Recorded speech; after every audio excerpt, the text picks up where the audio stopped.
Okay. Boxing fans, we have some breaking news and people are getting excited for this. I am excited and a lot of boxing fans all over the world are excited for this news. Filipino boxing fans are very much looking forward to this. Terence Crawford versus Spence Jr. Finally, it's going to happen. Is it really? Now that's the question because if you just read the title, it looks like it's really gonna happen, but it's not yet definite. And let me tell you why. Let me just tell you why. And if you look at this, at least the boxing scene has at least put it there that it's the agreed to terms in principle, but they're not really sharing us everything. Okay, so they said it's November 19, but the truth is, hear me out, listen to this. Etong laban na ito, this fight between Spence Jr. and Terence Crawford, there has been a long rumored negotiation earlier. Now it's true that they're having a negotiation, and it has been long for talk about that it's gonna happen. It hasn't happened, and if you read closely, hindi pa po. Again, the two boxers hasn't signed the contract yet, and here's the thing. It says on the article itself, if you read it, now a lot of people are saying, okay, kampiyan na. I mean, this is the kind of news that we want. Ito yung mga gusto natin mga marinig, di ba? Maraming yung mga kwentuhan, magkakampiyan na kagad tayo. I guess this is the kind of news for us already. Yung mga ganito kasi sobrang atat natin na makita sila maglaban. But the truth is, nakasulat doon, kung binasa mo, nire-review pa daw po ng kanilang mga lawyers. Paano kung may mga singit-singit yan? Ano na? Di ba? Gets yung ibig sabihin ko? Paano kung may mga hindi pa pala magustuhan ng lawyers ng both camps? Yan ang sinasabi ko. Baka umasa na naman tayo sa wala at itong balita na ito ay maging ewan ko ba bakit sa sobrang atat natin talagang binabalita na natin because we wanted to see this fight. So pag-usapan natin yan. I'm gonna read some of the terms and let's talk about this. Nonetheless though, me as a boxing fan, I've been wanting to see this fight and I'm really hoping it happens soon. November 19 is very soon. Also that one medyo medyo duda pa ako. Even ESPN yung source, Raymart, makinig ka ha. Pipirma na lang ng contract pa o ESPN yung source. Yun nga yung problema eh. Pipirma. Hindi pa nakapirma at meron pa akong nabasa na re-reviewin pa daw. Teka ha, sige, bago yan, mag-intro muna ako kasi medyo mahaba ng intro pala to. Usap tayo ha, intro muna ako, pakishare po, like, comment. Ako po si Pow Salud at pag-uusapan natin itong breaking news na Spence versus Terence Crawford. Finally, the undefeated boxers, welterweight, are gonna go at it, or are they really? Let's do this.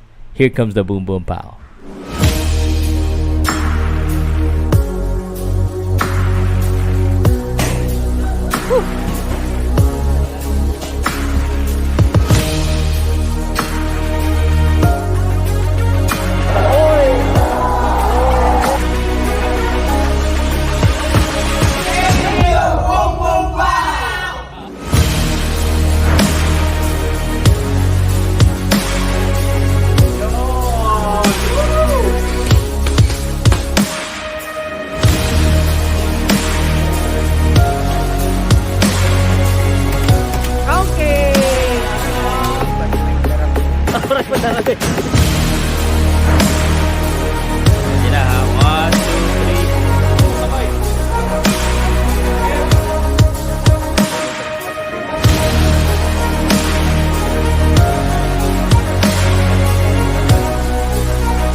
Ilang ganito, ilang set?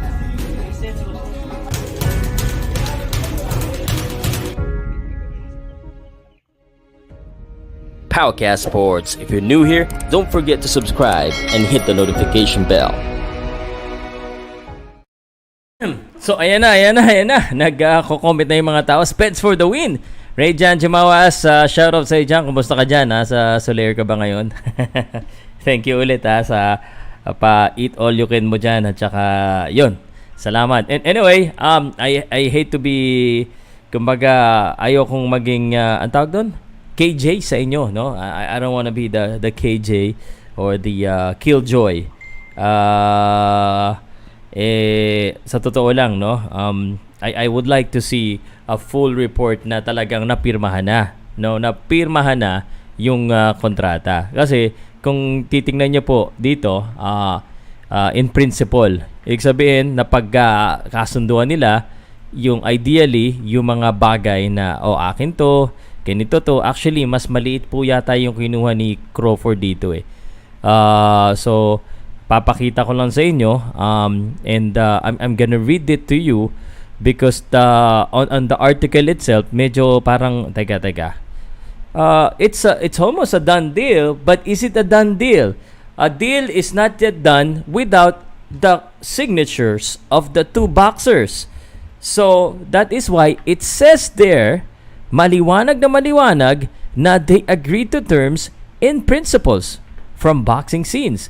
And I read this earlier today, nabasa ko bago ako nag-live at binasa ko rin yung mga iba't ibang article, nakasulat doon, the matter is now in the hands of their respective legal teams to button up final details. Nako, ibig sabihin pa nito, there are still details that are still not yet finalized. So how do I feel about this? I'm excited. I'm hoping for the best. And I do really want to see this fight happen. But I will wait until today. I will wait until tomorrow. Para sure. I mean, yung lawyers nila, they could see something. And I'm telling you just, kasi, yung may mga boxer ako na na-interview na agreed na, pipirmahan na lang yung kontrata, sabay biglang hindi pa matuloy dahil yung pala, kunwari, ang gusto nung isa, siya yung maunang alam mo yung alam mo yung, ako yung mauna ako yung mahuhuli sa, kunwari, sa pag-ring entrance. Ang gusto kong kulay ng gloves, kulay red. Alam mo yung mga minor details na yan, minsan, lalo na sa dalawang boxers na ito, na pareho mataas ang ihi, ay nako, ewan ko lang. Sana matuloy. I mean, I'm telling you this because I do really want the fight to happen. And I'm telling you this because we have reliable source ESPN that's saying that they both agreed in principle. But let me just show you this one, okay? And this is why when I say this, marami kasi sa ating mga Pinoy na magsasabi kagad, mga fans, oy, game na yan, November 19. Pero sandali, ito. Basahin ko mabuti. Nasusulat. Pwedeng basahin natin yung nasusulat. Baka sabihin nyo kasi ako, ayaw ko ng mga, that's why when we say, uy, maglalaban sila. But, it's not yet a done deal. Sasabihin natin done deal na yan. Okay, done deal, pumayag na yung dalawang boxer. Pero ano to? Ano yung nakasulat dito? The matter is now in the hands of the respective legal teams. To button up finals details with hopes that the deal will be signed by both parties in the coming days. So, it's not yet final. No, it's not yet set. Tamo, may nakasulat dito, once finalized, this welterweight super fight is expected. The keyword expected to headline a November 19 pay-per-view event from the MGM Grand, according to multiple parties familiar with such talks. Ayan na, Sir Pau, KJ ka talaga. Nag-enjoy na kami. Handa na kaming pumusta. Sabay, ganyan yung report mo. Hindi pa pala napipirmahan yung kontrata. Ayan boxing scene na yan boxingscene.com at ESPN. So, okay na tayo sa ganyang balita. No? Okay na tayo. Okay na. Uh, kasi closed door pa yan, hindi pa natin alam, no? Pero ESPN Boxing Insider Mike Hoppinger was the first to report this latest development. At yung latest development na yan, ay napakaganda naman. This time around, I have high hopes that it's gonna happen. And hopefully, it happens. Because this is the kind of boxing match that keeps boxing fans glued to boxing.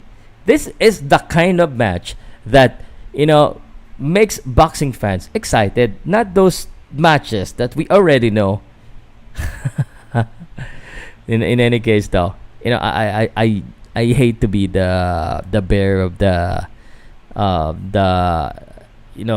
I wouldn't say it's bad news. It's still good news. Good news naman ito because the fight is still, there and it's about to get signed. But the keyword is about to get signed. So maybe, sabi niya, in the coming days with S. It's not within 24 hours. In the coming days. No? In the coming days. So, please be careful with that. So, sabi dito, it has yet to be confirmed whether Showtime or Fox Sports will carry the pay-per-view event. So, napag-usapan na, Spence will defend his unified WBA, Super, WBC, and IBF titles, while Crawford will put his WBO title on the line, a bid to become a 3-division lineal champion. The switch hitting pound per pound from Omaha. Ayan. There you go. At itong dalawa na ito, sana po hindi na po muna sila mag-inarte at sana yung minor details at hindi maging problema. Pero alam naman natin minsan yung minor details pa ang problema. Now, nabasa ko dito na mayroon dito taga lang, sure ko lang kasi nung una 50-50 po ang usapan.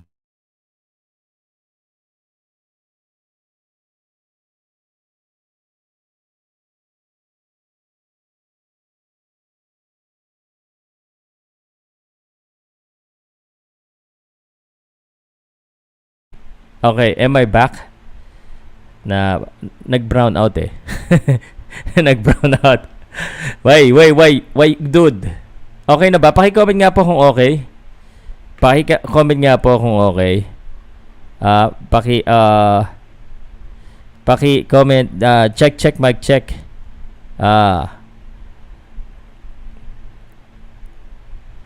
Okay na, medyo tagilid pa yata mangyari laban nila. 60-40. 60-40. Lamang sino ba yung lamang dito? Si yata si Crawford yata.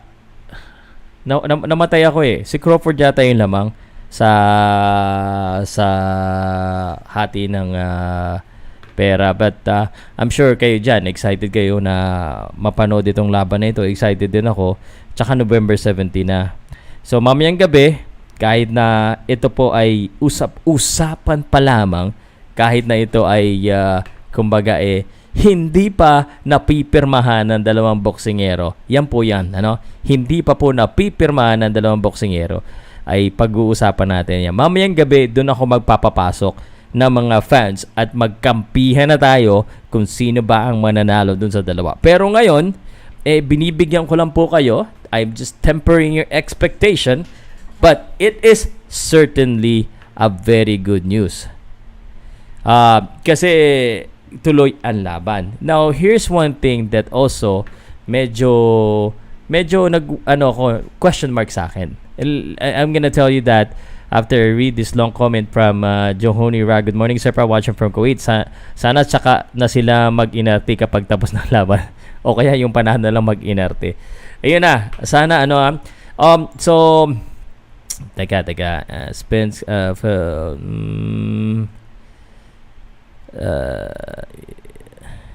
meron palang rematch clause din ito. Sa clause loser to exercise. Yeah. So parang may rematch clause na kagad dalatang sila sa isa't isa. Alam mo yung itong dalawang boksingero parang medyo tagilid pa sila sa isa't isa. Parang alam nila na talagang may laban. Sa totoo lang, let me share this one.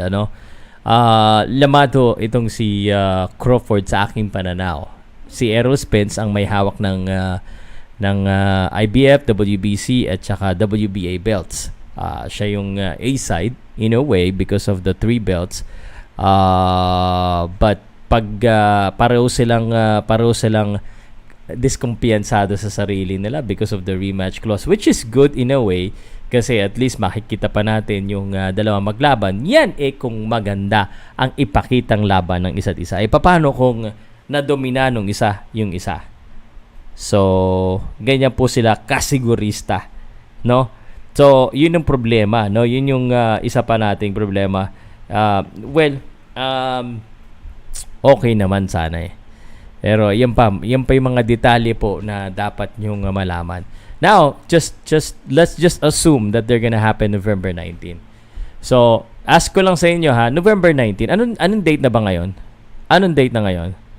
Today is September 16. Okay? September 16.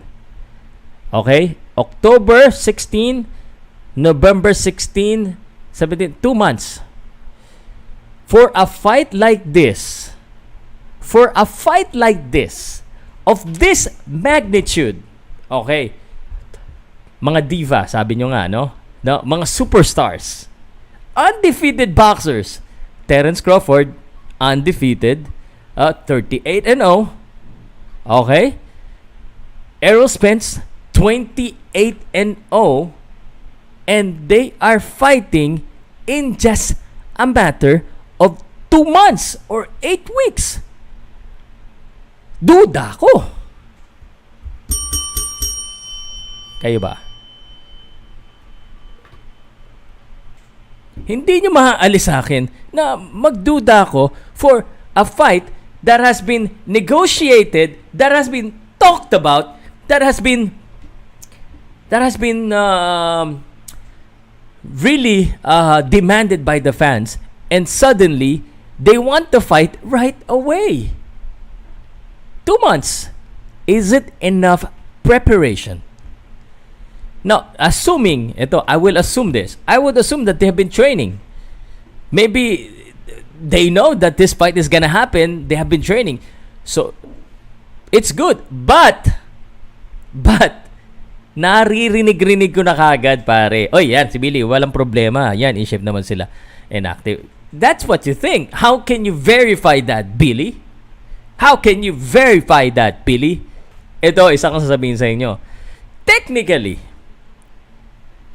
kinig ka ha. Sir, ikaw po, na-share mo na ba? Mas maganda kung i-share mo to para mas maraming makaintindi at ma-excite lalo dito sa laban na ito kahit hindi pa sure kasi wala pang pirma. Makinig kayo, sir. Billy, RB, pinaghandaan ng Spence yan ng matagal. Pero, this is what I'm talking about. Hintayin nyo Naiisip-isip ko na kagad. No? Naisip-isip ko na kagad. Kasi ako, ito kagad iisipin ko no?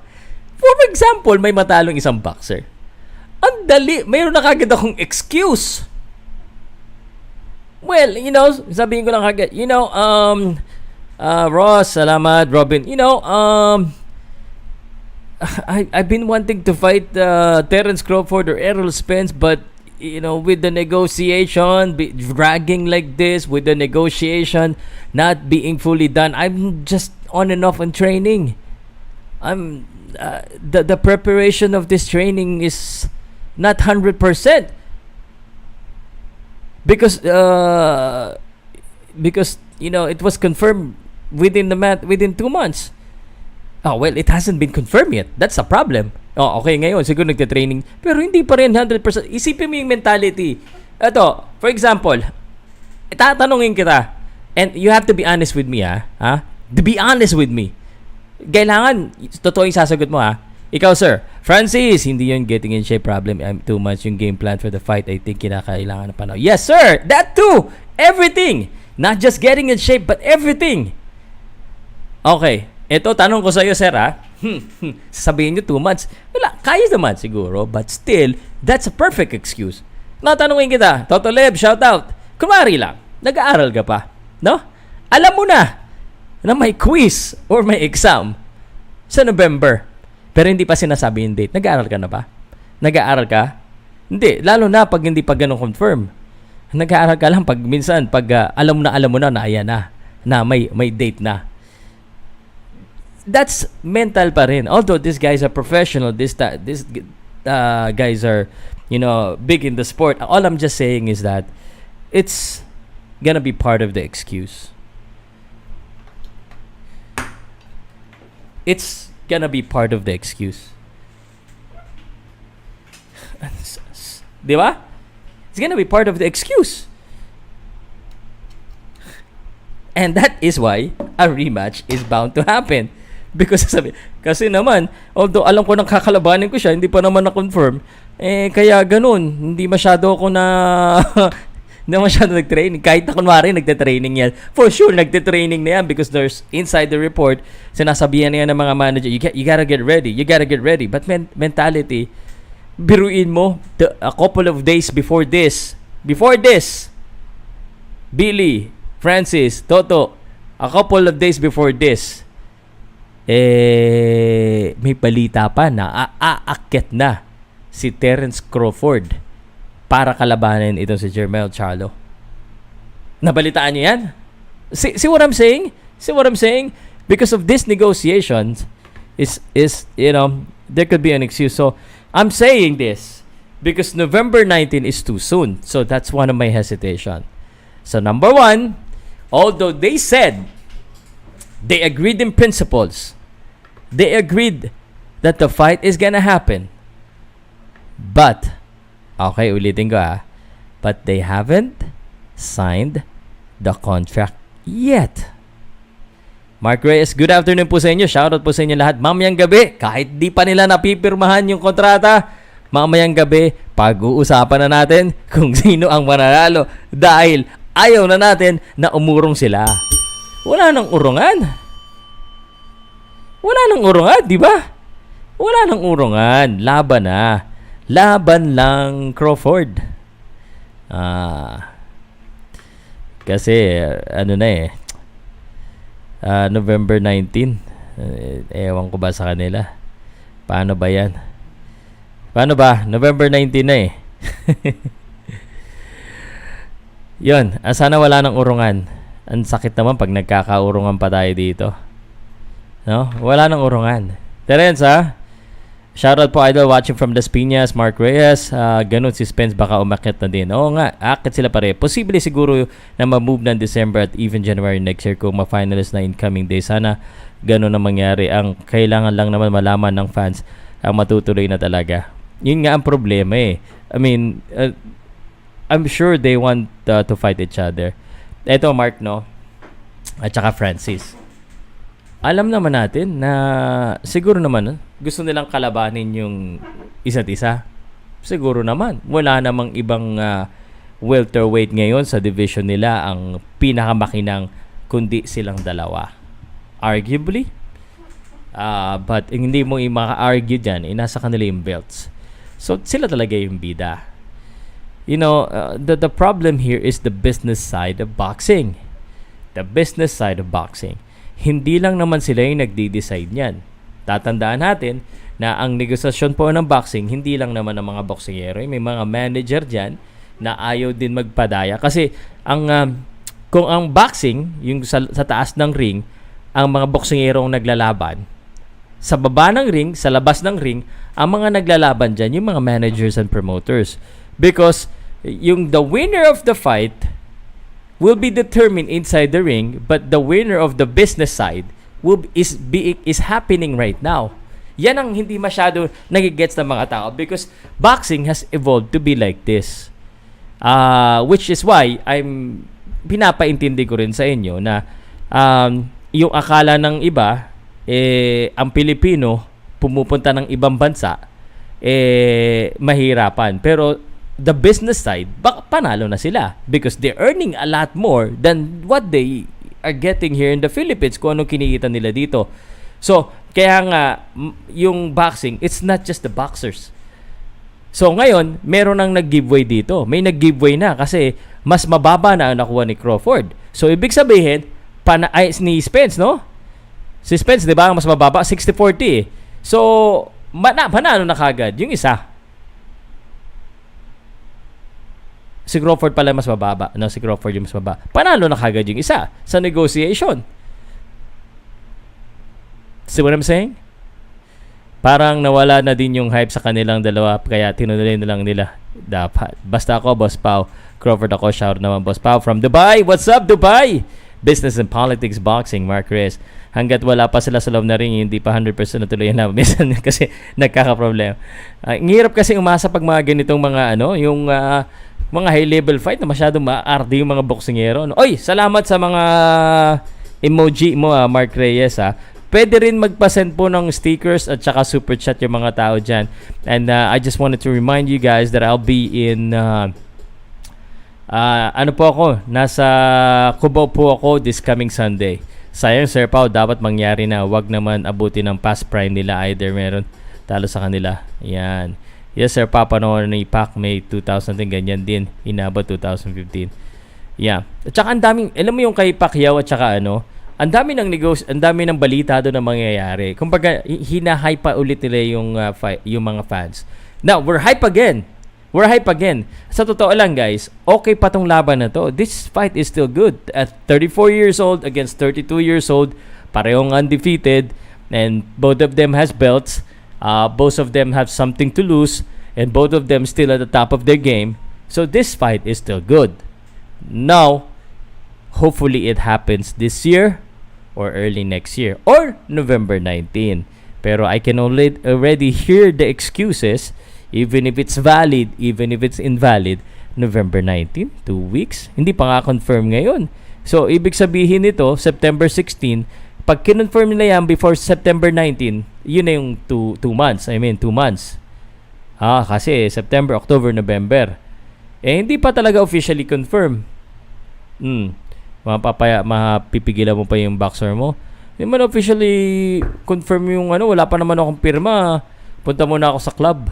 Thanks, Boss Pao. Nanood ako lagi sa live mo. Salamat. Mamayang gabi, magla-live ulit ako dito At pag sasama ko na yung mga kaibigan ko para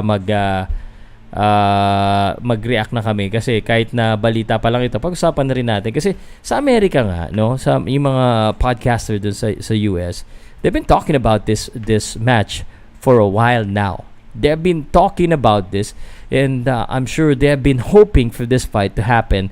And this news is a welcome news for them. No? This news is a very much welcome news, para ang tawag dito, para naman matuloy na yung laban kasi medyo masakit na sa paghihintay natin. And itong paghihintay na to ay talagang hindi na rin tayo makaihintay minsan.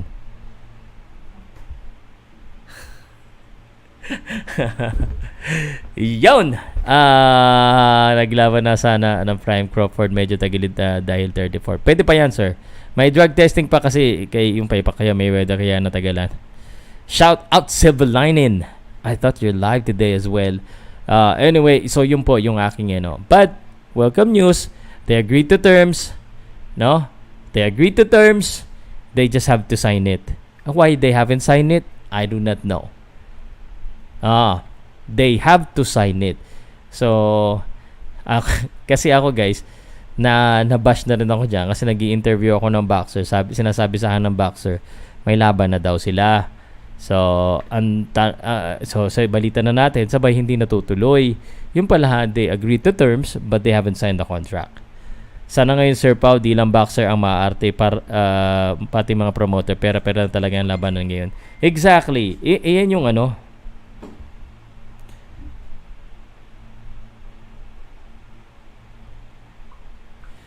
Okay. So, yan yung ang tawag dito. Yan yung labanan ngayon, The fight is already happening as of the moment, and that's a long fight. That's a long fight. Actually, yung negotiation niya kay Pacquiao at Floyd Mayweather, parang nanalo si Floyd Mayweather sa negotiation na yun No? Sana di ma-overcook. Sana, no? But welcome news. Biruin mo lahat ng mga legit at saka mga trusted boxing sources have talked about this, but all of them somewhere inside the body of the title Not all. Some of them nakasulat na kagad. Terence Crawford, Errol Spence, agreed to terms. Terence Crawford agreed for November 19. Pero pag binasa mo yung loob, makikita mo, teka. Agreed na. Teka ha. Agreed na. For example, ito, no? Ito na. Ito isa. Nakalagay, November 19. Di ba? Bleachers Report yan. Ito pa, isa pa, nakalagay. Agreed, November 19. Pero pag babasahin mo dyan, Errol Spencers have agreed to all material terms for November 19. Also note the deal has not been signed yet. Expected it will be. You get what I'm saying? You get what I'm saying? Expected it will be. So, hate to be the kumbaga, parang something kasi magmamadali nila, pwede naman January, February. Boxing is a business idol, pero lugi dyan ang boxer kasi buhay nila nakataya. Ang masaklap dyan, pagtalo, lalo na Pinoy, puro panglalait inabot na matindihan. Fans, okay, saludo sa lahat ng Pinoy boxer. Win or lose, still proud of all boxers. Tama ka dyan, Mark Reyes. First beat Spence Crawford, they have rematch clause for if ever. Meron na silang rematch clause kasama daw sa pinag-usapan. It's all about business naman talaga. Revenue na lang para maging done deal. 60-40 na po. 60-40 na, silver lining lamang si Spence. 60-40. Pag si Spence, paano kaya ang hatian? Basta pag kung sino manalo sa dito, lamang na siya pag sa rematch. Pacquiao lang laban kahit maliit ang party niya, mahalaga sa kanya ang karangalan prime. Idols pa, shoutout po. Ako, September 20, may birthday, 50 years old. Uy, Mark Reyes. Happy birthday to you. Happy birthday to you. Happy birthday, Mark Reyes. 100 years old, umabot ka sana. 100 years old. Salamat Mark Reyes. Thank you so much sa iyong comment. At yun lang, gusto ko lang sabihin sa inyo, no? And let me just remind you that sa Facebook, sa TikTok, sa Twitter, nandoon po ako. Maaari po sana na i-subscribe nyo. I'm also creating reels sa mga content ko para meron akong mga mabibilis na balita kasi mga bata ngayon hindi yan katulad ni Mark Reyes na talagang papakinggan niya yung detalye, naiintindihan niya lahat. So let's go ahead and also inform you after informing you that the fight of Errol Spence and Terence Crawford is most potentially gonna happen November 19. Ito, yung Lopez Pedraza, December 10 daw at the Julio Theater. At wag po natin kakalimutan sa darating pong linggo ng umaga ay lalaban po ang number 1 boxer sa ating panahon. Arguably, Canelo Alvarez. Kahit may talo yan, lalaban po yan, Canelo Alvarez. Yon. At sana po ay lagi kayong masaya. Ano pa ba yung balita, no? Sa MMA, no, kahapon may mga pinost ako kasi nagkaroon po ng One Warrior Series press con launch, which is basically yung pag-introduce nila doon sa reality show ng MMA. Gusto kong gawin din ng boxing yan. Sana magkaroon din sa boxing. And also sa basketball naman walang masyado mainit. Ang mainit yung may-ari ng Phoenix Suns na nagigrill ngayon for being racist or for not having, parang from toxic siya sa Suns, no? And people are calling him to resign. So it's possible that he might resign because delikadesa na lang siguro. Si Sarver should resign, says Suns vice chairman. And yon. So yeah, so those are the news that I'm bringing today. Hopefully tonight we'll be able to talk again kasama ng mga kaibigan natin. Paggabi po magpapapasok po ako ngayon. Just quick news lang. So any questions before I go regarding the Spence reported Spence fight for again, kailan? November 19. Okay. Yung nagtanong kanina, kahapon, yung belt ni Canelo tsaka ni Golovkin, aside from the super middleweight, yun yung Jaguar Oaxaca belt. Okay. So, next question. Sir Pau, si Champ Albert Pagara malakas, magaling na at bata pero bakit wala palang laban? I think it's being worked on right now by his new manager. Meron na po siyang bagong manager, so yan na. Malamit na PBA September 21 na. Hindi kasi ako masyado updated sa PBA ngayon. Yung NBA ang medyo inaabangan ko talaga. So, hopefully kasi gusto kong makapanood lagi-lagi ng NBA sa umaga. So I'm gonna do a live commentary while I'm watching the NBA. And the NBA season start October 19. So that's very soon. But still priority natin yung boxing. Triple G. Yan. Canelo ko, sir. Sir, sana matuloy this year. Sayang panahon. Spence Crawford, sana. Okay.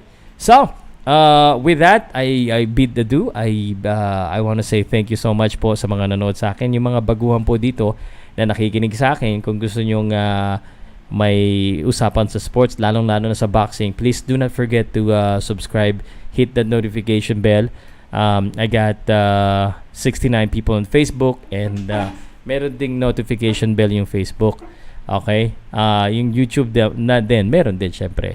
Na lang po, hit yung notification bell para lagi yung update kahit doon sa mga maliliit na balita, tsaka yung mga tour ko, yung mga pupuntahan ko pong lugar, yung kukuveran ko po na mga lugar, yan po yan. So, salamat at sa ngalan po ng lahat ng mga fans, ako po si Pow Salud, nagsasabing boom boom Pow. Wala lang. Salamat, mas hype ako sa GGG. Dapat lang mas maging hype ka kasi yan, totoo na, mangyayari na yan sa linggo na umaga. Salamat. Clyde, stripper pa talaga, Clark sa Lakers. Salamat guys.